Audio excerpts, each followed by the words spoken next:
Assalamualaikum warahmatullahi wabarakatuh. Gimana kabarnya anak-anak? Semoga kita semua senantiasa diberi kesehatan oleh Allah dan senantiasa dalam keadaan baik. Amin ya robbal alamin. Baiklah anak-anak, masih berjumpa lagi dengan Pak Fajrin Maulana yang akan membimbing kalian dari awal sampai selesai. Mengawali pertemuan hari ini, marilah kita berdoa kepada Allah supaya dalam kegiatan pembelajaran hari ini dapat berjalan lancar dan anak-anak sekalian dapat mengambil manfaat dari kegiatan pembelajaran ini. Amin. Baiklah anak-anak, marilah kita berdoa. A'udzu billahi minasyaitonir rajim. Bismillahirrahmanirrahim. Raditu billahi rabba wa bil islami dina wa bi muhammadin nabiyya wa rasula. Rabbi zidni ilma warzuqni fahma. Amin. Baiklah anak-anak sekalian, pada pertemuan hari ini kita akan membahas materi dengan judul Kisah Teladan Nabi Sulaiman. Pak Fajrin ulangi, Kisah Teladan Nabi Sulaiman. Adapun ilustrasi gambarnya di sini adalah Masjidil Aqsa, yaitu masjid yang dibangun oleh Nabi Sulaiman beserta anak buahnya. Sekarang kita lanjutkan. Adapun tujuan pembelajaran hari ini adalah sebagai berikut. Setelah anak-anak sekalian mengikuti kegiatan pembelajaran hari ini, diharapkan anak-anak dapat 1. Meyakini kebenaran kisah Nabi Sulaiman alaihissalam. Kemudian menunjukkan sikap rendah hati sebagaimana implementasi pemahaman kisah keteladanan Nabi Sulaiman alaihissalam. Kemudian memahami kisah keteladanan Nabi Sulaiman alaihi salam. Setelah paham, anak-anak diharapkan bisa menceritakan kembali kisah keteladanan Nabi Sulaiman dengan bahasa anak-anak sendiri. Nah, supaya tujuan pembelajaran ini seluruhnya dapat tercapai, maka anak-anak saya harap menyimak pembahasan materi yang disampaikan Pak Fajrin ini sampai selesai, dan nanti Pak Fajrin akan memperlambat tempo bicara supaya anak-anak benar-benar paham ya. Oke, kita lanjutkan. Kisah Nabi Sulaiman.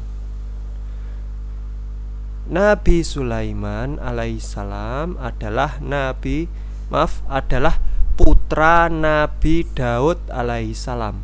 Nabi Sulaiman alaihissalam adalah putra Nabi Daud alaihissalam, yang merupakan keturunan Nabi Ibrahim yang ke-13. Setelah Nabi Daud alaihissalam meninggal, Nabi Sulaiman menggantikannya, baik sebagai raja yang mewarisi tahtanya dan juga sebagai nabi yang melanjutkan syiar dakwah atau menyiarkan risalah kenabiannya untuk disampaikan kepada umatnya. Jadi Nabi Sulaiman ini tugasnya adalah melanjutkan dakwah ayahnya, yaitu Nabi Daud alaihi salam, serta mewarisi atau memegang kekuasaan atau kerajaan yang diwariskan oleh Nabi Daud alaihi salam. Adapun karunia Allah yang dianugerahkan kepada Nabi Sulaiman, yaitu yang dikenal sebagai mukjizat, antara lain dapat mengerti bahasa binatang. Jadi karunia Allah yang dikenal sebagai mukjizat Nabi Sulaiman antara lain adalah dapat mengerti bahasa binatang. Adapun mukjizat Nabi Sulaiman selengkapnya adalah sebagai berikut. Yang pertama, bisa berbicara kepada permadaninya. Permadani itu adalah karpet tebal ya, karpet tebal, dan mengerti bahasa hewan. Kemudian sanggup memerintahkan bangsa jin dan hewan, membangun istana dan benteng, menugaskan bangsa jin untuk menyelam ke dasar laut untuk mengeluarkan mutiara dan batu-batu mulia. Kemudian jin-jin tersebut menjadi prajurit Nabi Sulaiman ketika hendak berperang. Artinya mukjizat Nabi Sulaiman ini luar biasa. Kemudian Nabi Sulaiman juga bisa memerintahkan burung-burung untuk memayungi Nabi Sulaiman dan pasukannya selama berada di permadani terbang dari sengatan sinar matahari. Kemudian Nabi Sulaiman juga mampu memerintahkan jin Ifrit untuk memindahkan singgasana Ratu Bilqis. Tetapi pada akhirnya seorang yang alim yang berhasil memindahkan lebih cepat daripada jin Ifrit. Jadi kelebihan Nabi Sulaiman ini banyak ya anak-anak ya, mukjizat. Yang pertama bisa berbicara dengan hewan. Kemudian bisa menundukkan bangsa jin, sehingga Nabi Sulaiman leluasa memerintah bangsa jin, terutama untuk membantu membangun istana dan benteng-benteng. Kemudian Nabi Sulaiman juga bisa mengendalikan permadaninya. Jadi permadani Nabi Sulaiman itu bisa terbang. Sebenarnya Nabi Sulaiman itu memiliki mukjizat, yaitu bisa menundukkan angin. Artinya Nabi Sulaiman bisa menyuruh angin ke arah mana yang ia suka. Jadi Nabi Sulaiman ketika dia naik permadaninya, kemudian angin meniup permadaninya tersebut sehingga bisa terbang. Gitu ya, seperti di film-film itu. Tapi kalau mukjizat Nabi Sulaiman itu nyata, bukan takhayul ya. Nah, kemudian permadani yang dimiliki Nabi Sulaiman itu terbuat dari sutra dan benang emas seluas 1 farsakh. Nah, Nabi Sulaiman bisa menundukkan angin. Angin tersebut berhembus membawa permadaninya kemana ia hendak pergi. Angin taufan yang besar terasa lembut dan nyaman dan tidak merusak lingkungan. Artinya Nabi Sulaiman bisa menundukkan angin topan, angin lesos, dan angin yang lainnya, sehingga tidak merusak bangunan atau tanaman di sekitarnya. Angin yang ia tundukkan bisa membawa dia menuju ke tempat sejauh 1 bulan perjalanan hanya dalam waktu sekejap. Artinya angin yang ditundukkan oleh Nabi Sulaiman dapat membawa Nabi Sulaiman pergi dalam misalnya dari Arab Saudi ke Amerika dalam waktu sekejap. Kemudian cairan tembaga yang selalu keluar untuk dimanfaatkannya sebagai pembangunan gedung-gedung, pembuatan piring-piring sebesar kolam air dan periuk-periuk yang biasa digunakan untuk beri makan umatnya. Kemudian Nabi Sulaiman juga memiliki cincin yang dikatakan berasal dari langit dan memiliki 4 sisi. Sanggup mendengar suara yang lirih. Jadi Nabi Sulaiman sanggup mendengar suara yang lirih dan jauh. Kemudian Nabi Sulaiman dianugerahi Allah dengan harta yang melimpah. Jadi Nabi Sulaiman adalah nabi yang paling kaya sedunia. Nah, kemudian Nabi Sulaiman berdakwah kepada Ratu Bilqis. Sewaktu Nabi Sulaiman kehabisan air di daerah Yaman, burung hudhud mendapatkan perintah mencari sumber air. Jadi Nabi Sulaiman memerintahkan hudhud untuk mencari sumber air. Tetapi burung hudhud tidak kembali lagi. Karena itu Nabi Sulaiman marah dengan mengatakan, kalau hudhud pulang akan kupanggang sajalah dalam keadaan hidup.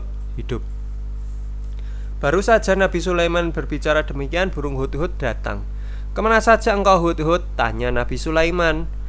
Hudhud menjawab, maafkanlah saya ya Rasulullah, aku telah tersesat di daerah yang sangat jauh dari tempat ini. Di tempat tersebut diperintah oleh seorang putri yang bernama Bilqis. Kemudian kerajaannya bernama Saba. Mendengar laporan hudhud itu, hilanglah amarah Nabi Sulaiman karena tertarik dengan kisahnya itu. Kemudian ia membuat sepucuk surat kepada raja perempuan itu yang berisi seruan untuk menyembah Allah Subhanahu wa ta'ala, dengan menyatakan bahwa Allah yang telah menganugerahi kerajaan yang besar itu. Karena itu Allah wajib disembah dan janganlah menyembah selainnya. Surat itu dihantarkan oleh burung hudhud, lalu burung hudhud membawanya dan terbang ke negeri Saba. Dan setelah sampai di negeri tersebut, surat yang dibawanya dijatuhkan, dan secara kebetulan putri itu sendiri yang menerimanya. Kemudian surat dari Nabi Sulaiman itu dibawa dan dibicarakan atau dirapatkan dalam ruang rapat oleh Ratu Bilqis dengan para menterinya.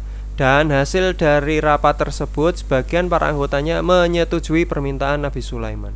dan sebagian yang lainnya menolaknya serta mendesak sang putri untuk bertempur dengan pasukan Nabi Sulaiman. Lalu sang putri Bilqis mengambil kesimpulan, perang bisa saja terjadi, namun selagi ada jalan damai, mengapa kita harus berperang?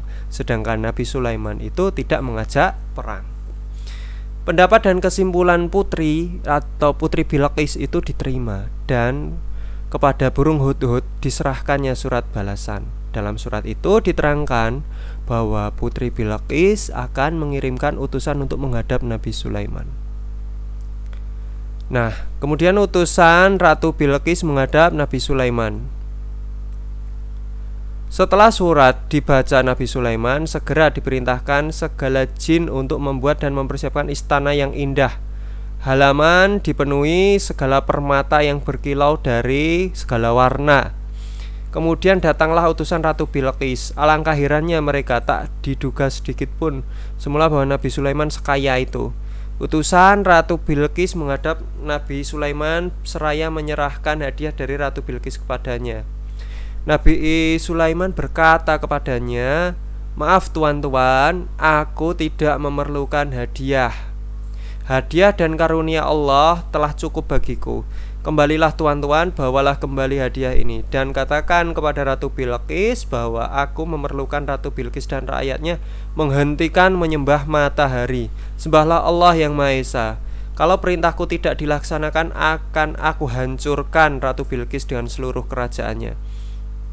Begitu ujar Nabi Sulaiman. Kemudian utusan Ratu Bilqis kembali ke negeri Saba, dan setelah sampai di sana mereka menceritakan segala sesuatu yang dialaminya dan menyampaikan pesan Nabi Sulaiman. Mendengar itu, berkatalah Ratu Bilqis, "Kalau begitu biarlah aku sendiri yang menghadap Nabi Sulaiman, dan saya perintahkan kepada seluruh pembantu-pembantuku untuk segera mempersiapkan segala sesuatunya." Ratu Bilqis menemui Nabi Sulaiman alaihissalam. Ketika Ratu Bilqis sampai menghadap Nabi Sulaiman, berkatalah Nabi Sulaiman kepadanya, "Samakah seperti ini kursi kerajaanmu?" Jawab Ratu Bilqis, "Memang bentuknya sama seperti singgasanaku." Kemudian Nabi Sulaiman berkata, "Betul, inilah singgasanamu. Aku bawa kemari dengan mudah karena Allah telah memberi pengetahuan kepada kami dan kami tunduk kepadanya." Lalu Ratu Bilqis dipersilakan masuk ke dalam istana yang lainnya lagi. Istana tersebut terbuat dari kaca yang putih bersih, dan di bawah istana ada kolam air yang airnya mengalir. Sewaktu Bilqis lewat di tempat itu, dising-singkanlah kainnya hingga nampak betisnya yang putih bersih, karena ia mengira lantai mahligai itu air, dan ia takut kalau bajunya menjadi basah. Maka Nabi Sulaiman berkata kepadanya, "Ini bukan air, tapi mahligai ini terbuat dari kaca yang berkilau." Berkata Ratu Bilqis, "Oh tuanku, telah aniaya aku akan diriku, dan sekarang berimanlah aku kepada Tuhan sesembahanmu, serta aku yakin bahwa engkau adalah utusannya." Nah, selanjutnya kita akan membahas mengenai wafatnya Nabi Sulaiman. Ketika sampai ajalnya, Nabi Sulaiman alaihissalam tidaklah menunjukkan atas kematiannya selain dari binatang atau rayap yang memakan tongkatnya. Tatkala ia roboh dalam keadaan tengkurap, barulah terang bagi para jin itu bahwa kalau mereka mengetahui barang yang gaib, niscaya tidaklah mereka tinggal dalam siksa kehinaan yang selama ini. Demikianlah kematian Nabi Sulaiman, yang menurut riwayat beliau ini meninggal dalam keadaan mengawasi jin-jin yang bekerja keras, dan menurut riwayat yang lain beliau sedang mengawasi mereka dalam membangun Masjidil Aqsa di Baitul Maqdis. Dan setelah masjid itu selesai, beliau terjatuh dari kursinya dan menunjukkan bahwa beliau sudah wafat. Itulah kisah singkat dari Nabi Sulaiman. Adapun kesimpulan atau pelajaran yang dapat kita ambil dari kisah tersebut adalah sebagai berikut. Selain cerdas, adil, dan bijaksana dalam memutus suatu perkara, Nabi Sulaiman juga dikenal sangat taat kepada Allah. Meski ia diberikan banyak anugerah, namun tidak membuatnya congkak dan berpaling dari Allah. Bahkan ia terus berdakwah menyeru agar menjadikan Allah sebagai satu-satunya Tuhan. Hal ini yang ia lakukan kepada Ratu Bilqis dari kerajaan Saba. Baiklah anak-anak, itulah materi pembelajaran yang dapat kita pelajari hari ini. Apabila ada kekurangan dalam pembahasan atau dalam menerangkan materi ini, Pak Fajrin mohon maaf. Marilah kita tutup pelajaran hari ini dengan membaca doa kafaratul majelis. Bismillahirrahmanirrahim. Subhanakallahumma wa bihamdika asyhadu an la ilaha illa anta astaghfiruka wa atubu ilaik. Assalamualaikum warahmatullahi wabarakatuh.